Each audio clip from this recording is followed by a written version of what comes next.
Dans l'épisode précédent, nous quittions Zagora en direction d'Agadir après avoir réparé un moteur complètement cassé et avoir coulé une bielle. Vous allez voir que le retour n'a pas été une sinécure non plus. Je sais pas si c'était comme moi, mais moi j'adore le camembert. Salut, moi c'est Patrick. Et ça, c'est Sir Alfred, un Defender TD4 acheté en 2022. Je l'ai aménagé moi-même, sans aucune notion de bricolage, et croyez-moi, c'était tout un défi. Après l'avoir testé un mois au Maroc, nous sommes maintenant prêts à entreprendre un voyage autour du monde en commençant par l'Afrique. Notre but ? Échanger nos pépites culturelles avec les populations locales et partager mes aventures avec vous. Ah, et voici Néron, mon fidèle compagnon à quatre pattes qui assurera ma sécurité. Alors, bienvenue sur Belgica Around the World.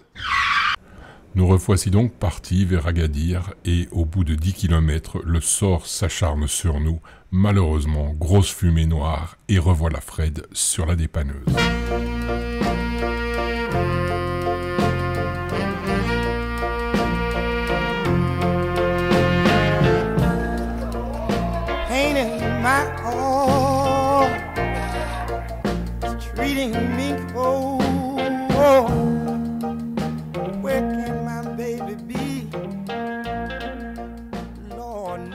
Et c'est un peu le cœur serré que nous retournons au garage Sahara où tout le monde s'affaire pour essayer de trouver la panne qu'on ne tarde pas à découvrir.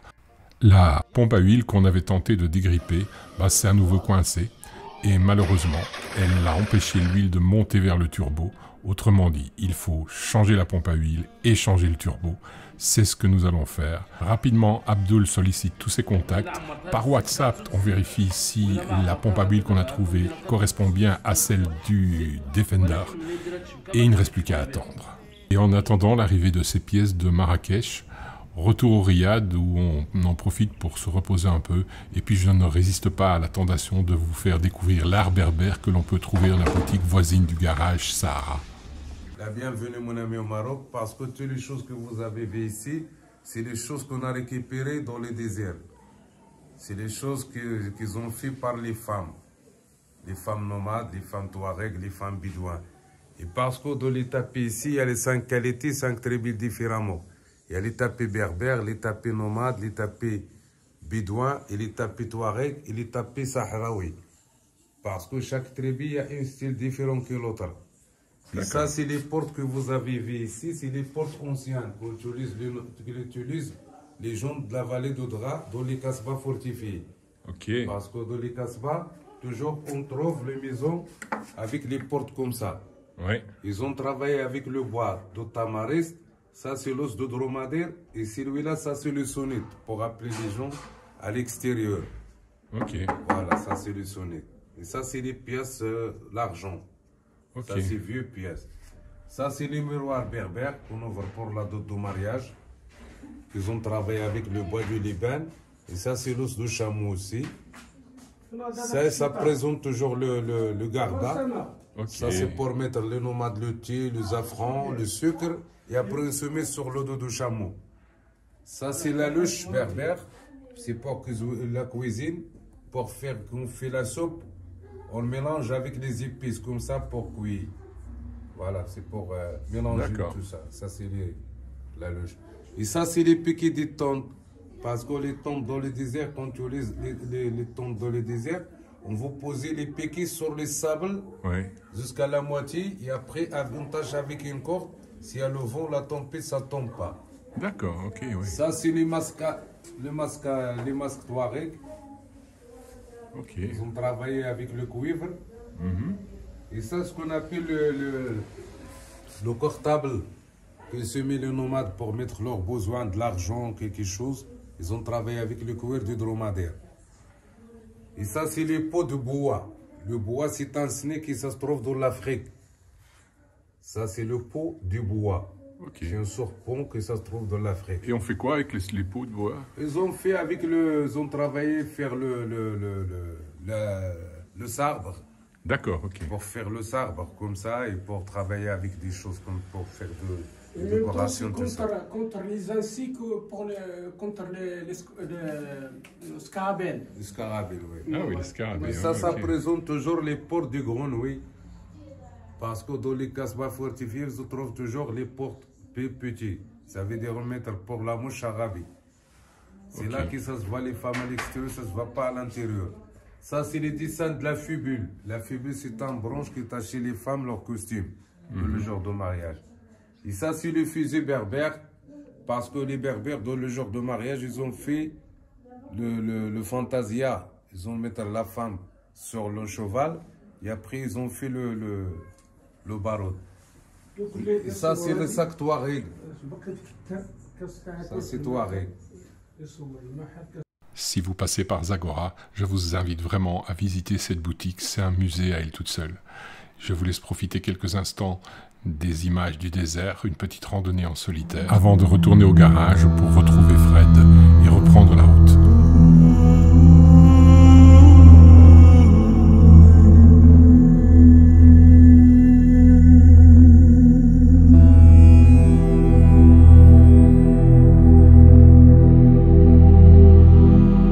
Ça y est, cette fois tout est nickel, enfin on croise les doigts, on l'espère, et vous allez voir qu'au garage, ils ne réparent pas seulement le moteur, mais on en profite également pour leur demander de réparer notre couvercle de réservoir d'eau potable qui n'était plus étanche.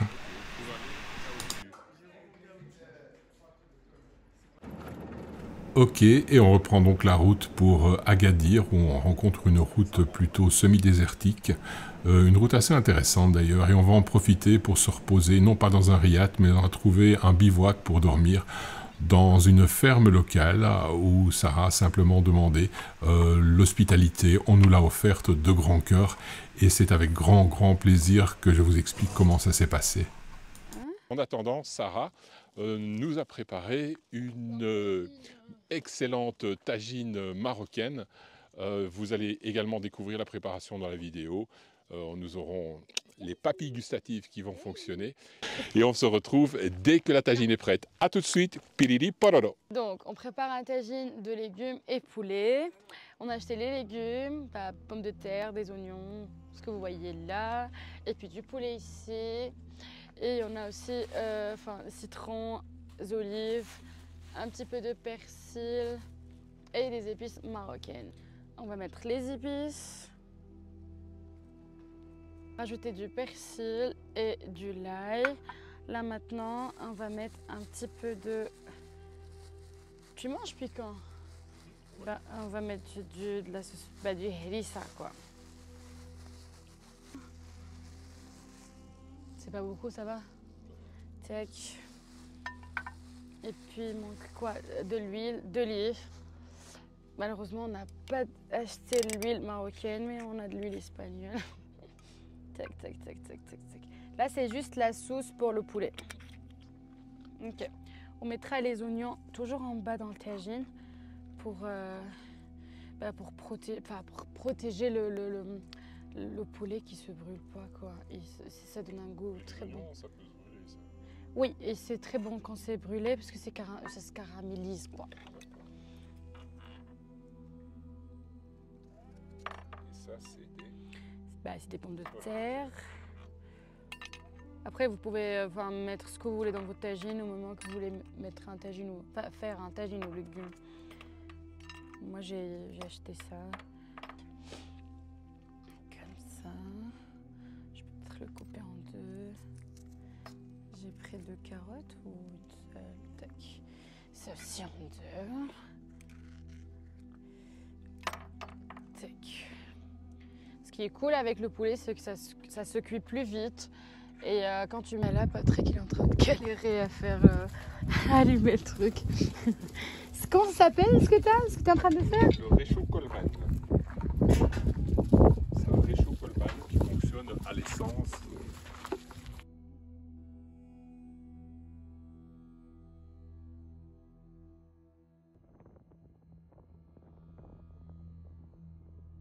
Le moment est venu de goûter le tagine de Sarah et non pas la tagine. Je viens de la prendre, donc c'est bien tagine au masculin. Ça fait beaucoup de vapeur, mais je peux vous assurer que c'est une odeur extraordinaire. Je soulève 1, 2, 3. Nos hôtes nous ont offert du pain.